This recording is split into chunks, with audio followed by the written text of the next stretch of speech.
હરણી બોધકાંડના આરોપી પરેશ શાહ જેઓ તારીખ 30/7/2025ના દિવસે કોર્ટની પરવાનગી વગર જે રાજસ્થાન નાથ દ્વારા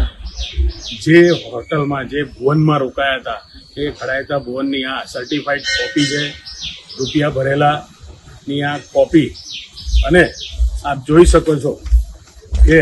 જે પુરાવા આધાર કાર્ડના પણ રજૂ કર્યા હતા એ આધાર કાર્ડના પણ સર્ટિફાઈડ કોપી આ હું લઈને આવેલો છું. ત્યારે હવે જે જામીનની શરતોનો ભંગ થયો છે એ અમારા પીડિત પરિવારો તરફથી